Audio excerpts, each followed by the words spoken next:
everybody. We're here today to talk about selecting supports and services. We're excited to be at the conference today.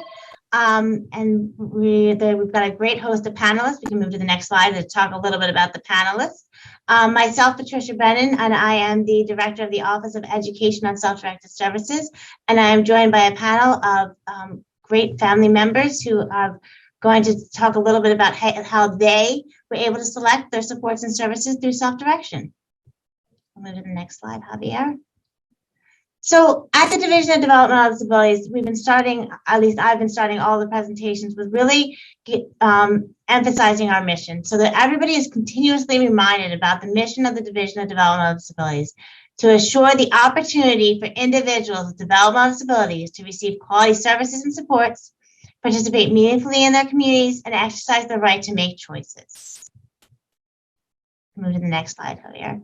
So some of the tenets of self-direction that we want to talk about today are the freedom to live the life you choose, where and with whom, and freely chosen assistance as needed. The authority for control of limited amount of public dollars. Support, planned and based upon the level of needs, but like needs get like supports based upon like resources. Responsibility to spend public dollars wisely and contribute to one's community. Confirmation, to recognize that people with developmental disabilities must be a part of redesigning the human services system. Move to the next slide. So we see that services and supports are evolving over time. So as we look, we actually took this slide from the community of practice for Trying the Life course, because we really want to show that how in the past people were existing within the context of the family in their communities. And then as service delivery system began to build, we saw we would be able to provide services specifically to enable people to be within their community and services and support them. But what that was seeming to provide is that we saw somebody had an individual developmental disability in their family and saying that they only need to get services from one specific place. What ideally should be happening is that all people should have the right to live, love, work, and play within their community. And if they need to have support, they should be peppered within them so that they can have the right supports within their community, figuring it out along the way. So it's evolved throughout time. So there weren't any supports and services. So when we got supports and services, and the services then it became, oh, you have a disability, you need to go here for your services. Now it's being able to support everybody within their community and have the right supports and services along the way. So these services and supports are evolving, and people are being empowered to make their own choices along the way. Can move to the next slide, Javier. So what is self-directed services? It's an alternative to agency-delivered model. This is actually the Center for Medicaid and Medicaid Services specific definition. It's a person, not the provider, has the authority to hire, screen, train, and supervise their own staff. They are in charge. They are in that driver's seat for who supports them and how they are supported.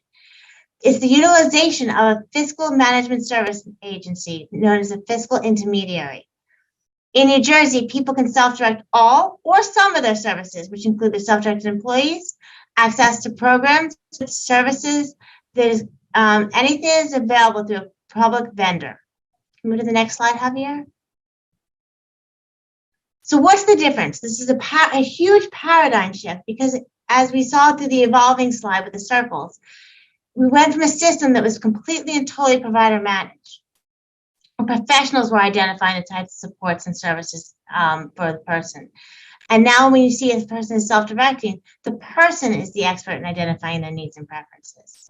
In the past, the provider was, traditional agencies were employing the direct service workers who were helping the person. Now the person is in charge and training and hiring and supervising their own supports within their communities. In the past, in a provider managed system, the professional was determining the support strategies that were implemented. And now we're seeing as person is self-directing, that they are in charge and of the supports that they are being put into place. So it's a paradigm shift from a provider-driven service to a self-direction. And in New Jersey, we sat down and we listened to a core group of family members and said to us, if we could do this, we could do this better. We want to be in charge. We want to be self-directing. We want to provide this option for people along the way. So this session is going to talk a little bit about how a person can, how you can select these services, what's been done, what are the different ways in which, because many times families say, well, I just go to a provider because they'll get me that right person. They'll help me figure those pieces out, even though maybe, it might be better met by being in charge. Self-direction, we can hear you say a little bit about how we selected the service. So we're going to focus today. Today's really the goal of today is to focus on how do we select the services and how do different people get there. So we have a great panel that's going to talk to you a little bit about those next steps. You can move to the next slide. Javier. All right. Really talking about and thinking about when you sit down about the integrated supports and services. What does a person want in their life? And how do we get there? And a lot of times we get there by asking the question of what don't I want in my life? What don't I want my life to look like? And looking about the different strengths a person has, the relationships that they have that they can build upon in their community, eligibility specific services, community-based services, technology-based services. Some of the things that we're looking for services and supports made just based upon technology. We can use technology for a myriad of things these days. As you see, this whole conference, which would have been in person, is now all virtual. Community-based resources. Where does everybody get things within their community? What works best for the person? Looking upon all these things to get to the person to have that good life. And sometimes you don't even know where to look, but it's all right at your fingertips. It's all around you. But it's really drawing down and figuring out how to get there. You can move to the next slide, Javier. So self-directed services, the person is in the center of every aspect of it. Looking upon the information and assistance, the service plan. It's a person-centered process based upon the individualized budget, and the fiscal intermediary is going to act as the person who figures those pieces out with the dollars. So again, the person is in the center if you're self-directing, and you're going to hear from a group of folks who are completely self-directing and figure out, and they're going to help you, guide you in this session as to what types of services, what types of supports, and where they were able to select the right services from. You can move to the next slide, Javier. So which services may a self-directed employee be hired for? So if you're looking for a self-directed employee, how do you figure those out? What are the next pieces? So if you're on the community care program, they can be for individual supports, interpreter services, and respite. And same thing with supports program with community-based supports. Can move to the next slide as well. Self-directed services through a community vendor-assisted technology, environmental modifications, goods and services, natural supports training, transportation, and vehicle modification. Can move to the next slide.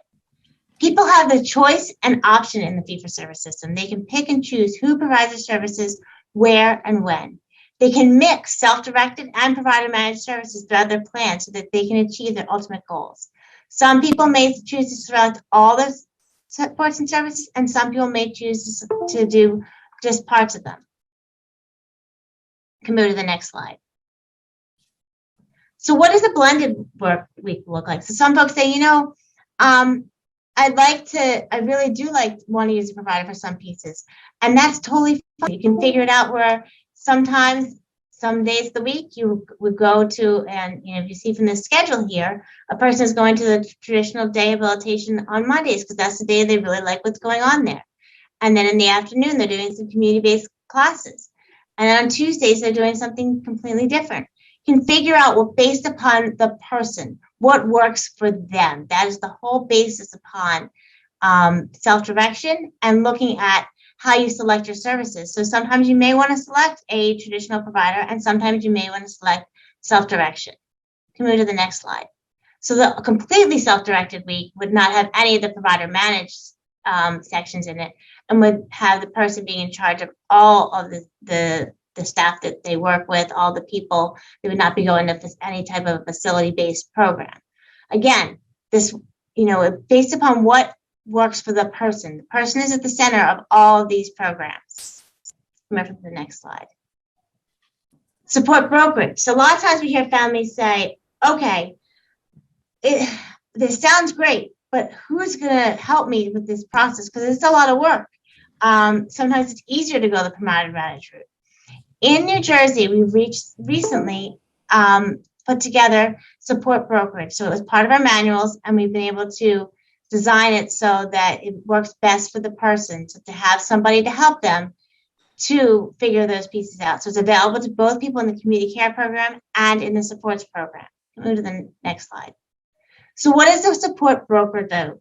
A support broker is going to assist a person and their family with tasks related to self-directed service. They're going to help you find the self-directed employees, help you plan access and manage, what works best. If we want to go out in the community and figure out a book club, what type of book club would be the best one that would fit the person? They're going to help with that. Because a lot of times you hear someone who's helping somebody self-direct say, I just don't have time to do that. The broker can help you through that piece. They're going to help you with being a responsible employer. They're going to help with responsibilities involved with self-directing your services. So if you're choosing to self-direct your service, you're saying, I need a little bit of extra support through that piece, you're going to utilize a broker. They're going to make sure the person and the self-directed employees are figuring out those steps. Because sometimes you say, oh my gosh, I have self-directed employees. We figured them out, but managing them is difficult. I need help doing that. So support brokers can help you do that. So this is another service that you can choose to help somebody self-direct. So one of the services you can select, if you say, I want to self-direct, but I need help, you can select for a support brokerage as a service. Move to the next slide, Javier. So again, they can help you with community mapping, facilitating or helping to figure out your circles of support. They can help you with learning about what the person wants long-term and short-term, and helping access those natural and generic resources that are around. So they're going to help figure those pieces out. Maybe someone wants to take a class, but they don't know if they want a large class or a small class, or if they want to take the class down the street, if they want to take a class that's further away. What works best for them? And sometimes if someone is self-directing, they say, I don't know where to start. I don't know how to get there. You're going to hear from a group of families who said what worked for them and what didn't work for them and when they were starting along the way. But a support broker will help you do that. And again, this is another service that you can choose to utilize if you're choosing to self-direct. Move to the next slide. Again, selecting services, how to figure out what's going to support you best. You're going to look at what's in that person's circle of support. Who's closest to you in that person's map? So if you're looking to select your service and you think about, okay, so who do I work best with?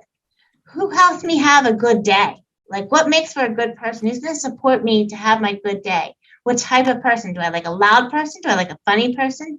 Do I like someone who's going to tell me to make sure that, or someone who's going to make sure that I'm on time for things? Who do we enjoy spending time with? Are they quiet people? Are they loud people? Figuring out the right matches. You're going to look at the characteristics people who support a person best and figure out how to select the right services and supports for them. So you really want to make sure you get a good picture of what everyone wants to achieve in their life and who supports them best when you're selecting that right self-directed employee. Finding that right match is not an easy thing. So again, looking at the circle of support in a family's life to go to the next step. Can we move to the next slide? Again, this is not done alone. This is done as part of a team. So then we figure that those pieces out. Figuring out the who works as part of your team. Everybody gets each person to the next step. So in any sport you would be playing, you would make sure that, there's a team that gets you along the way. And there's some signals, in baseball, there's signals for, touching the ear means one thing. Figuring out, with the catcher tells the pitcher which type of pitch to throw.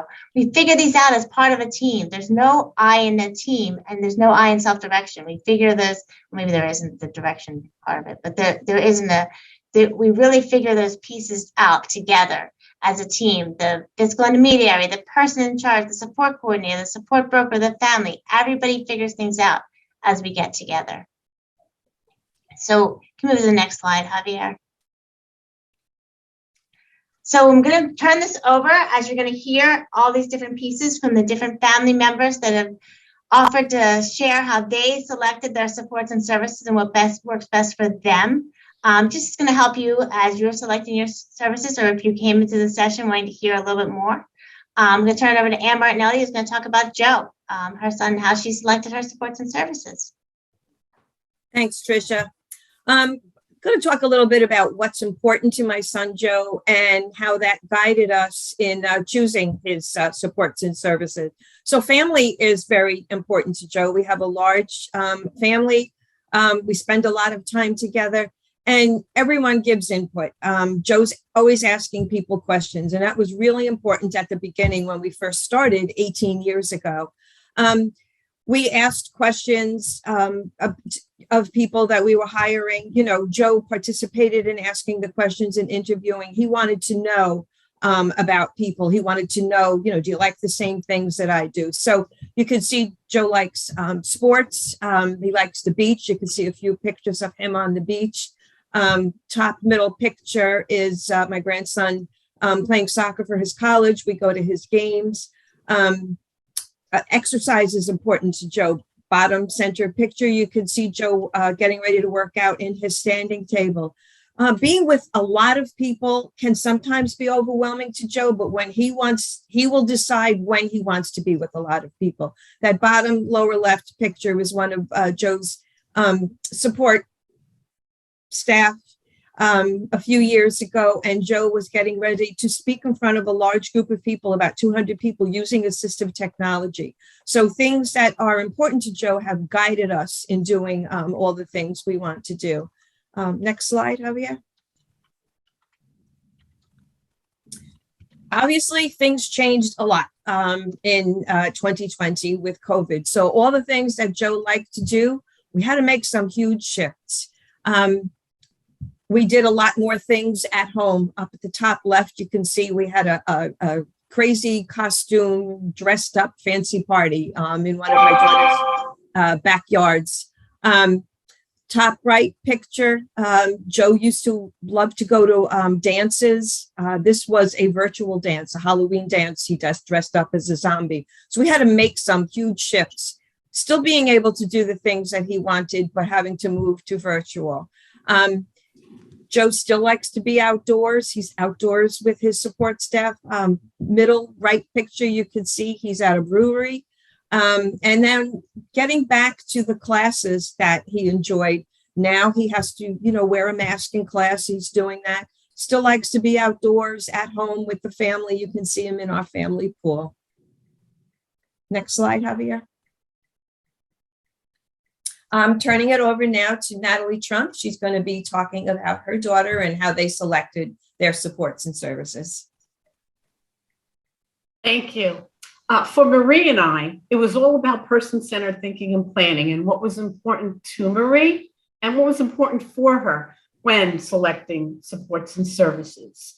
And as you could see in the photo slide here, family as well. Family is a huge part. The beach is a huge part.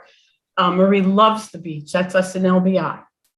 Also for Marie, what was important to her when she graduated high school was getting a job and earning money, because Marie loves to go shopping. It was important to her. She saw mom doing that. So after high school, you know, DVR wasn't able to find Marie a job. And so I took her job hunting. I took it upon myself. I facilitated the conversation with the manager, thought outside the box. I was scared. And thank goodness, the manager at Taco Bell said yes. So you'll see Todd at the top picture at the left, her manager. It was her first job, and Todd took Marie under his wings, taught her so many things. Number one, he taught her, you know, the ins and outs of the simple parts of the job. And then he said, I'm going to teach you how to take orders over the drive-through, from the drive-through with a headset on. So I was like really nervous about that. I didn't think Marie could do it, but boy, did she surprise me. So she learned, and if she had an issue, she would just press the B button in her headset. Todd would be there to help her. So he was a natural support, an unpaid support. And then, you know, after a couple of years, you know, we all have many jobs. Marie began working at the Children's Center of Monmouth County, assisting in their kitchen at the salad bar. You know, 2-3 days a week, they would pay her. It was amazing. She loved working there. She learned a lot. She also actually worked at Walmart. Her last job right before COVID was at Ruby Tuesday's restaurant. And unfortunately, she lost the job because they closed their doors permanently. However, recently I took her on an interview at Corrado's Market, which is going to open here in our town once renovations are done. So she's looking forward to getting back out in the community to work.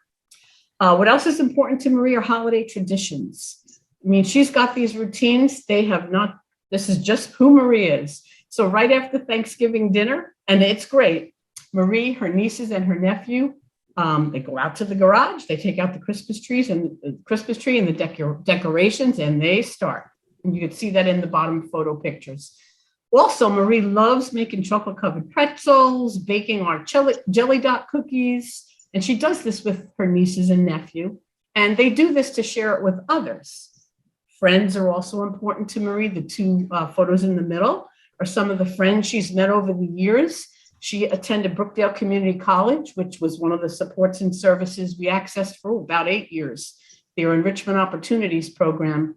And she still has those friends till today. Now, one of Marie's hopes and dreams, which is part of being, with person-centered thinking and planning, this was her hope and dream, to one day live on her own or with a housemate. And it was in 2012. She was 30 years old. She really wanted to, and it was hard for me to let go. It was very hard for me to let go, but it was important to Marie, and I had to try. So we did move her to an apartment with another housemate, and the first 3 weeks, I was a wreck. I called and visited her daily, sent her sister over all the time, but then not as often because we had 3 self-directed support staff that worked with her as well as her housemate. And, we pitched in when need be. Marie also had a supportive housing voucher from, DDD towards her rent, which was a great help. And she continued working. And one of the services and supports, I was a nervous wreck about this too, is her using Uber. And we used Uber through a company called Attain and Gain, a DDD qualified provider. And it worked phenomenally. Her sister did follow Uber twice, the first 2 times, and make sure, and then she'd call us. But, you got to think outside the box and let go. Yeah, there were bumps in the road. After 7 years of sharing an apartment with her housemate, we hit that bump. And they weren't getting along. We tried working things out, but it didn't happen. So Marie asked to come back home, which she did in October of 2019. And, she talks about having her own apartment again one day, and I know we can rebuild it and recreate this using self-direction, person-centered thinking and planning, and the tools, and her budget. Next slide, please. So where we are in between 2020 and 2022, you could see the far left photo. That's Marie working from home, because remember, to Marie, what was important to her was working and getting paid. So Marie had volunteered at Ocean Early Childhood Center for many years. So I asked the kindergarten teacher when COVID hit, they were doing some, school, if she could volunteer, but not volunteer, if she could work from home. And what they did was they created a job for Marie. So she laminates the students' worksheets. So all they have to do is disinfect and wipe them. And to this day, she's still doing that until we could get her, Corrado's opens. The bottom picture is one of Marie's interests, sailing. Ocean County College is a DDD qualified provider of services, and they had a safe sail program, which we used her self-supports program budget to access that class. She learned how to make knots, info on, safety about sailing. And by the end of the program, she could sail a boat on her own. She signed up again the next year, and she was so confident about it. She registered for Ocean County College's A Night at the Races, and she raced her boat against others, and she came in 5th place. We were so proud of her. The top right picture is another of Marie's favorite interests, singing. So during COVID, we looked for services Marie enjoyed. She loves music and singing. So I found this amazing qualified provider, Blue Light Music. They provided virtual lessons. They also have in-person studios as an option. However, they're an hour and a half from us, so that wasn't going to work, but the virtual was a blessing. Marie takes lessons twice a week. with Armani, her voice teacher, and that's paid through her supports program budget. It's a great support. She looks forward to it. Marie also participates and volunteers in our community in other ways. She's a member of a free karaoke online group called Tina's Tunes. She's made friends with this young group of folks who enjoy karaoke. She gets online with a Zoom link every Monday and Wednesday where they each choose songs and they sing and everyone takes a turn. They listen to each other and they clap and cheer. It's a really fun social group doing what they love. She also volunteers at her church. She sings solo anthems, sometimes on her own, sometimes with her brother and her niece. She's volunteered as an usher and it gives her so much joy because she's a contributing member in her community. The top middle picture is one of Marie's interests, painting. She loves to paint. She takes virtual painting lessons through a qualified provider again, the Pickled Artist, and Lorena is her teacher. These virtual classes, again, are a blessing. Marie uses her phone and a Chromebook to hear Lorena's instructions and to see Lorena and the example picture of what Marie is going to paint. She gets to see what it is she's going to paint. So in this slide, you can see Marie's paintings of the ocean, the apple and pear, and the cherries. And on January 20th, Marie sold her first painting, the cherries. Marie loves her session. It's once a week and it's paid through her supports program budget. The top left picture is Marie and her direct support staff. Now this staff member, we love her. Her name is Stacy. We've found her through a provider agency, Royal Community Supports. We interviewed her. She was a great match, very soft-spoken, which is important to Marie. And she's been working with us for over 3 years. So in the picture, they're at a free concert in Point Pleasant at Jenkinson's Boardwalk. They're at a Disney's The Little Merman Family Beach Show. And Marie and Stacy share similar interests of going to Great Adventure on the rides, to the shows, shopping, to free concerts, exercising, walks on the beach and boardwalk, out to eat, and to the arcades. Marie absolutely has a full life. It was such a pleasure to share a snapshot of it with you. And I'm going to turn it over to my good friend, Mary Kneuer. Next slide. Hello, I'm Mary Kneuer, and I'm the mom of Matthew and Daniel here. And they are both using self-directed services. And this is a sort of before and after kind of thing. So this is the guys when they were little, you can tell. And then on the bottom right-hand side is a recent picture at a local pizzeria that they're very popular at, and it has some of their favorite pasta dishes and pies and stuff. So what's important to Matt is movement. He's someone who likes to please. He's high energy. He's very perceptive and highly intuitive. So to have what works for Matt is having support staff and things to do where he can move a lot, and that his support staff also don't mind doing those things and chasing him around when he's in one of his moods where he really needs to move and go. What's important to both my boys is the birthdays in the family. They think everybody's birthday is their birthday. They like to celebrate it with everyone. They love their birthdays. In fact, we pretty much have a birthday month when it's each of their birthdays. And Daniel's the same exact way as his brother with that piece. Dan is a little different than Matthew. He was, how I describe Daniel is he was born with his feet up smoking a cigar. He loves to be waited on. He loves, he's a bit of a trickster. He likes to tease and bust people. But he too is very highly intuitive and perceptive. And here in the middle, we got an opportunity in 2012 for them to move out into their own place. So we've been self-directing their housing and living on their own with 24/7 supports this is our 10th year. The guys love living on their own. It is very important to them. Up here in the corner with the three of them sitting there, my daughter also, we were at a family wedding. They love parties. They like to be part of things, but then there's times too, they need to step back away from the crowd and take a break. And then to the right, that's one of their support staff, Reggie. His mother is a preacher, and the guys go to regular church services with them, and they're loved and accepted by Reggie's family and all my staff's family. Next slide, please. Okay, here we are. So we had a lot of big events this past year. My daughter got married, and Matthew and Daniel, as well as Reggie, were in the wedding party. And all my support staff and their family sat at the head table with us because we have become a family.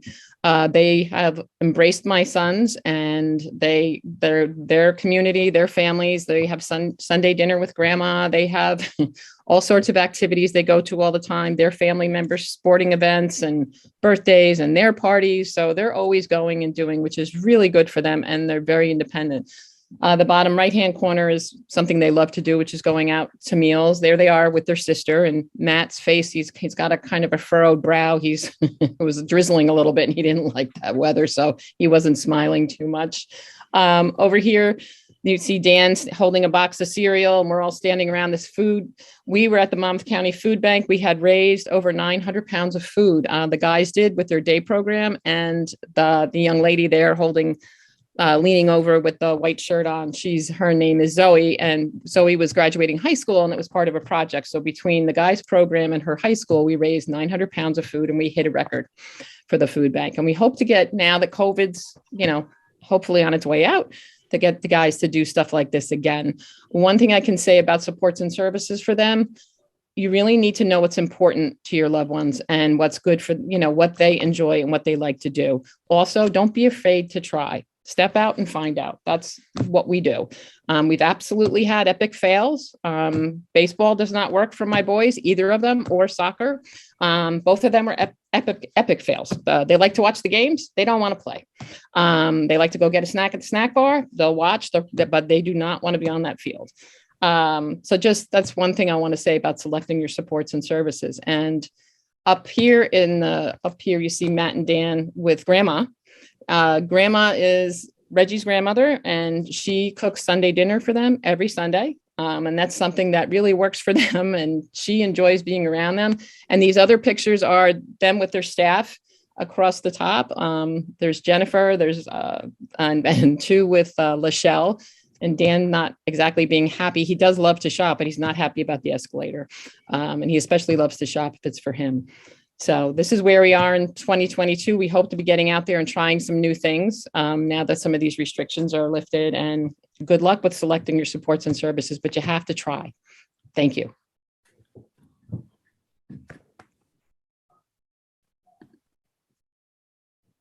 So I really want to focus on the supports in the family home and then in Aaliyah's own home, because there's a huge difference. There's vulnerability that comes with having someone come into your own home, which we've lived with for years.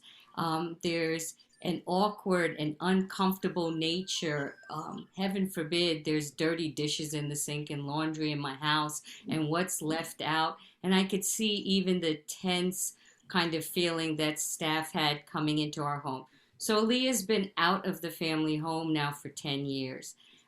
And that whole process of identifying her support staff has been a learning experience for us. How would I ever trust someone?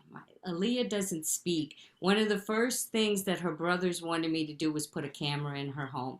And I haven't yet, and I think I will at some point, obviously in the common areas. And that is because I have to hire people that I could trust, right? And that whole process, again, was such a learning experience for me, because at that time, 10 years ago, I wasn't in a position where I was doing that a lot. So I started by using Indeed and word of mouth. And so we had some very interesting characters, right, that I had interviewed. And so some of the kind of lessons learned I want to share with you is I always do an initial interview in kind of a neutral community space. And now with Zoom, this is where I have done that initial kind of meet and greet, because I don't want them meeting Aaliyah unless I've had the opportunity to kind of meet and vet them a little bit. And my interview process is really, trying to understand from them what are their strengths and what are some of the ways that they find joy and enjoyment in their life, because it starts to tell me again about those characteristic matches. And so if they kind of, get through that first level, then the second meet is with Aaliyah at her home. And so I really spend a lot of time making sure that a potential support staff gets a chance to meet her. One of the struggles that we've had is because Aaliyah doesn't use words to communicate, someone new often has this uneasiness of, how am I going to know what to do for her?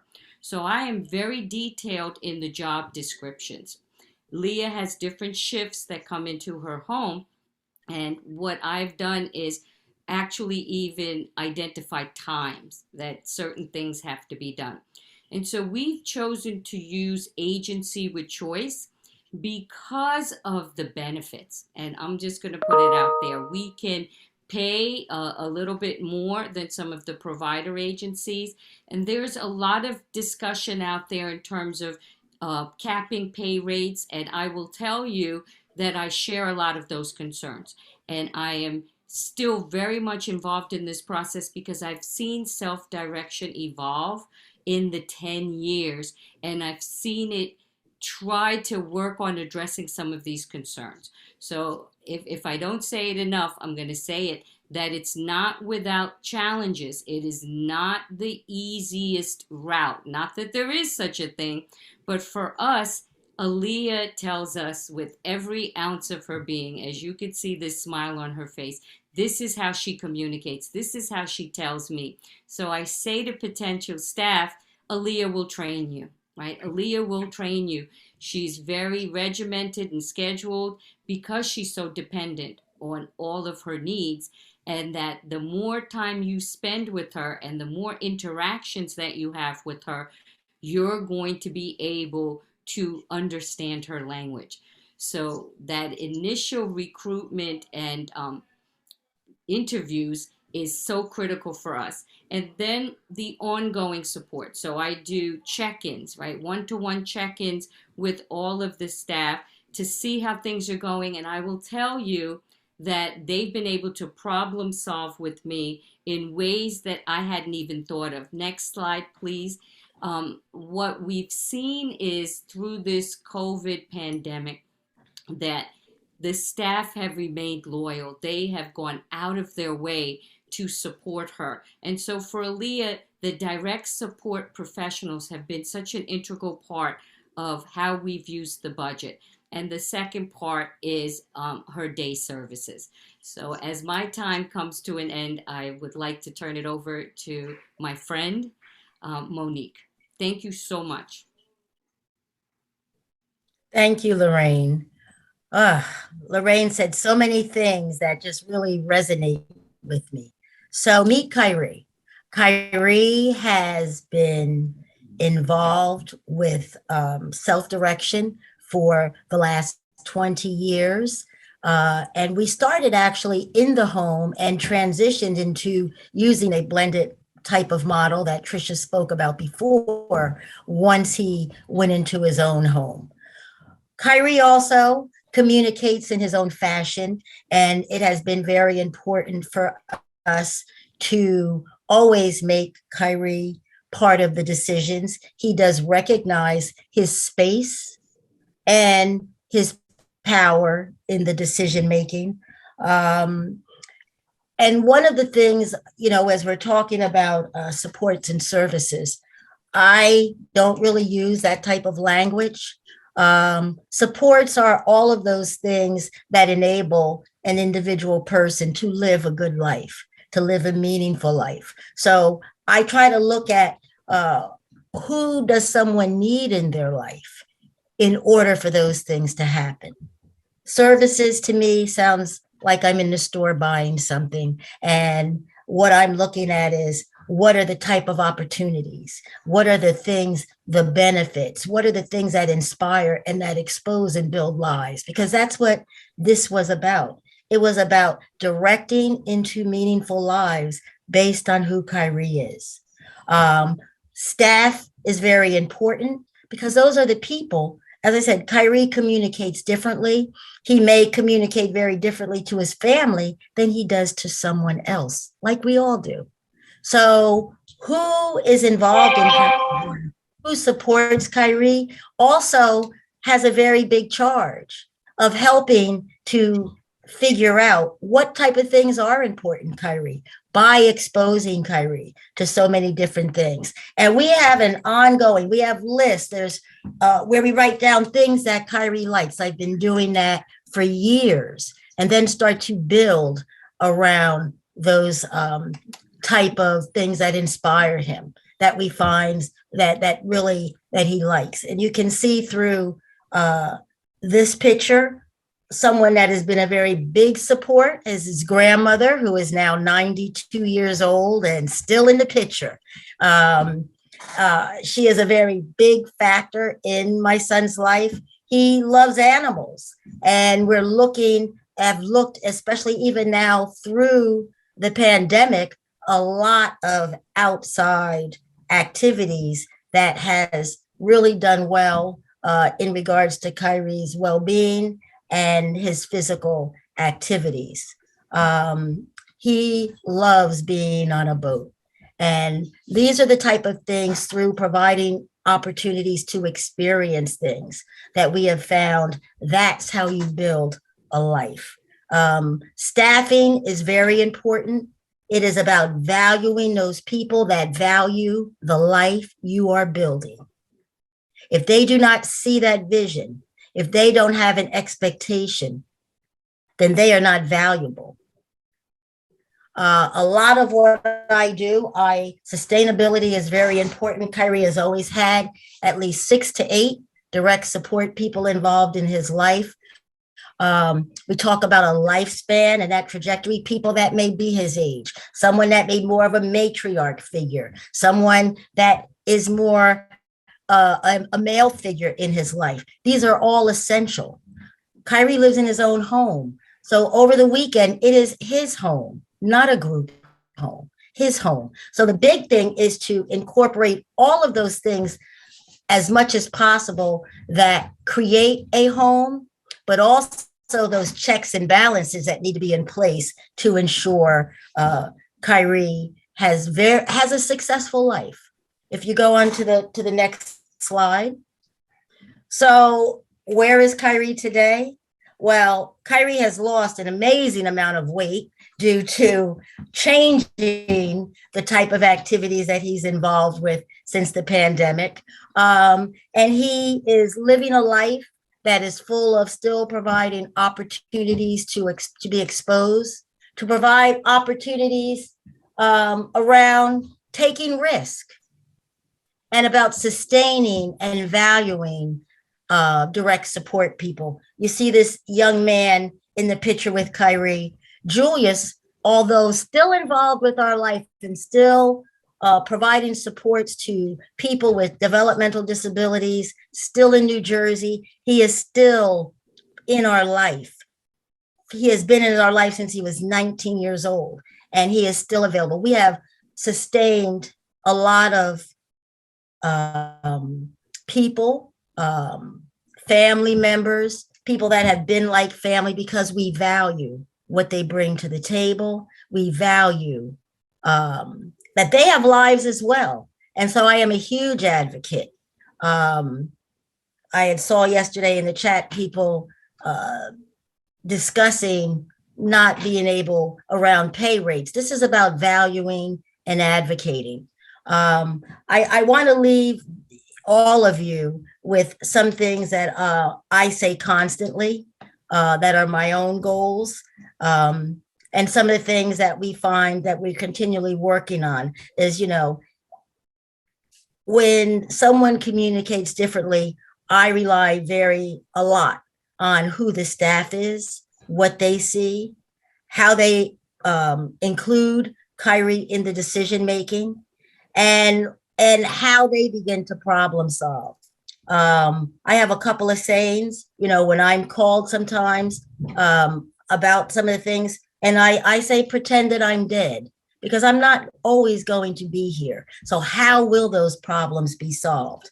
I say things like, Kyrie lives in his own home because he's grown. If you see me all the time, he might as well live with me. That's not the adult we have chosen or he has chosen to be. Our goal, I want to visit Kyrie, not work for him.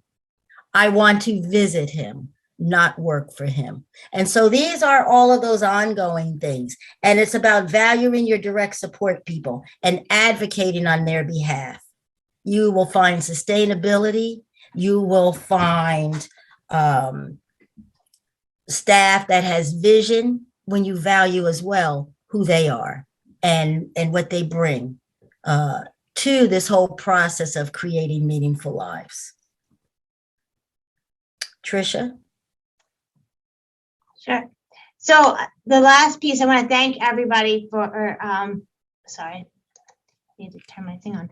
I want to thank everybody for participating and sharing with us how they selected their services and supports. And each of these folks have so much more to say.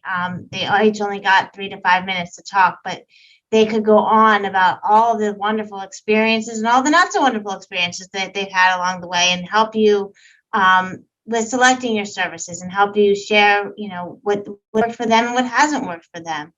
And we are going to be having additional networking meetings with families. So some of the helpful resources that we have here, this will be available to you there is a guide for understanding self-directed services and support broker roles. There is some of the life course tools that I showed you, the STAR and the trajectory.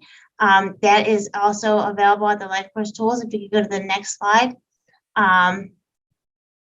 My contact information is here. We now have our new Office of Education and Self-Directed Services.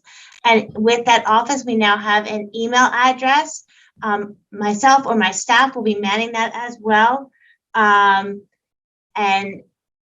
we will be able to answer any of your questions. We now have a drop down on the web link, official as of yesterday, or actually last month, if this is for the session, but it's pretty effective. And the link that you can go on to explore anything about human services on the human services link on the self-directed section. So we can move to the next slide. The Community Living Education Project, they've partnered with us we're going to be starting in April, family networking meetings about self-direction. So really having that time together to talk over, virtual coffee and conversation about, what worked for you, what didn't work for you, where'd you get those resources, how did you do this? Really getting families to talk to one another, and then also fostering self-advocates to talk to one another as well, which is pretty awesome. So we can move to the next slide. So again, new sharing possibilities in self-direction, sharing possibilities of communication, and there's going to be an e-newsletter that's going to come out, so watch for it. It's coming up.